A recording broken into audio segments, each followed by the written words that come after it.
Hi all, dinner ಏನು ಮಾಡಿದೆ ಅಂತ ಗೊತ್ತಾ?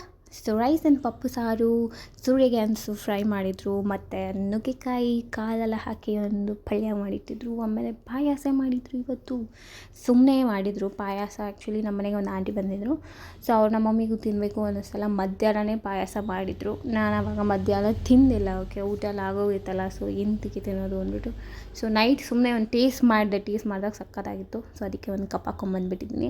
ಸೊ ಕೆಲಸ ಮಾಡಿಕೊಂಡೇ ತಿಂತಿದ್ದೆ. ಸೊ ಕೆಲಸಕ್ಕೆ ಬ್ರೇಕ್ ಹಾಕ್ಬಿಟ್ಟು ನಾನು ಆ್ಯಕ್ಚುಲಿ ವರ್ಕ್ ಫ್ರಮ್ ಹೋಮ್ ಮಾಡ್ತಾಯಿದ್ದೀನಿ. ಸೊ ವರ್ಕ್ ಫ್ರಮ್ ಹೋಮ್ ಮಾಡಿದಾಗ ಈ ಥರನೇ ತಿನ್ನೋದು ಆಗುತ್ತೆ, ಲೇಟ್ ಆಗುತ್ತೆ. ನಾನು ತಿಂದು ಕುತ್ಕೊಂಡ್ಬಿಡೋದಕ್ಕೆ ನಾನು ವೆಯ್ಟ್ ಜಾಸ್ತಿ ಆಗಿಬಿಟ್ಟಿದ್ದೆ. ಸೊ ಆವಾಗ ಅದಕ್ಕೆ ಈ ಥರ ಫುಡ್ ಡಯಟ್ ಅಟ್ಲೀಸ್ಟ್ ಫಾಲೋ ಮಾಡಬೇಕು. ನಮ್ಮಿಂದ ವರ್ಕೌಟ್ ಜಾಸ್ತಿ ಮಾಡೋಕ್ಕಾಗಲಿಲ್ಲ ಅಂದ್ರೂ ಫೂಡಲ್ಲಿ ಸ್ವಲ್ಪ ಡಯಟ್ ಮಾಡೋಣ ಅಂತಲೇ ಫೂಡಲ್ಲಿ ಡಯಟ್ ಸ್ವಲ್ಪ ರೈಸ್ ತೊಗೊಳೋದು, ಜಾಸ್ತಿ ವೆಜಿಟೇಬಲ್ಸ್ ತಿನ್ನೋದು ಅಂಥದ್ದೆಲ್ಲ ಫಾಲೋ ಮಾಡ್ತಿದ್ದೀನಿ. ಸೊ ನೀವು ಫಾಲೋ ಮಾಡಿ. ನಂತರ ಯಾರು ಡಯಟ್ ಫಾಲೋ ಮಾಡೋಕ್ಕಾಗ್ತಿಲ್ಲ, ಎಕ್ಸಸೈಸ್ ಮಾಡೋಕ್ಕಾಗ್ತಿಲ್ಲ, ವರ್ಕೌಟ್ ಮಾಡೋಕ್ಕಾಗ್ತಿಲ್ಲ, ಅಟ್ಲೀಸ್ಟ್ ನನಗೂ ಆಚೆ ಜಾಗಿಂಗ್ ಕೂಡ ಹೋಗೋಕ್ಕಾಗಲಿಲ್ಲ. ಬಿಕಾಸ್ ಬೆಳಗ್ಗೆ ಅಷ್ಟು ಲೇಟಾಗಿ ಎದ್ದೊಳ್ತೀನಿ ಅಲ್ವಾ, ಆಗುತ್ತೆ. ಸಮ್ಟೈಮ್ಸ್ 12 ಆಗೋಗ್ಬಿಡುತ್ತೆ ಹೇಳೋಕ್ಕೆ, 10 o'clock ಆಗ್ಬಿಡುತ್ತೆ, ಬ್ರೇಕ್ಫಾಸ್ಟ್ ಟೈಮೇ ಮುಗ್ದೋಗುತ್ತೆ. ಸೊ ನಂದು ಆ್ಯಕ್ಚುಲಿ ಸಮ್ಟೈಮ್ಸ್ ಬ್ರಂಚೇ ಆಗೋಗ್ಬಿಡುತ್ತೆ.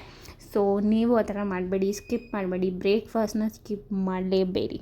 ಓಕೆ, ಸೊ ಬೇಗ ಎದ್ದೇಳಿ, ನಿಮ್ಮ ಬ್ರೇಕ್ಫಾಸ್ಟ್ನ ತಿನ್ನಿ ಆ್ಯಂಡ್ ಹೆಲ್ದಿಯಾಗಿರಿ. ಓಕೆ, ಸೊ ಹೆಲ್ದಿ ಫುಡ್ ತಿನ್ನೋದು ಮಾತ್ರ ಕಾಂಪ್ರಮೈಸ್ ಆಗಲೇಬೇಡಿ, ಹೆಲ್ದಿಯಾಗಿ ತಿನ್ನಬೇಕು ಫೂಡಲ್ಲಿ. ಓಕೆ, ಸೊ ಸಮ್ಟೈಮ್ಸ್ ಯಾವಾಗಾದರೂ rare junk foods okay fine, ಅದು ಓಕೆ. ತುಂಬ ರೆಗ್ಯುಲರಾಗಿ don't give junk foods. Okay, bye.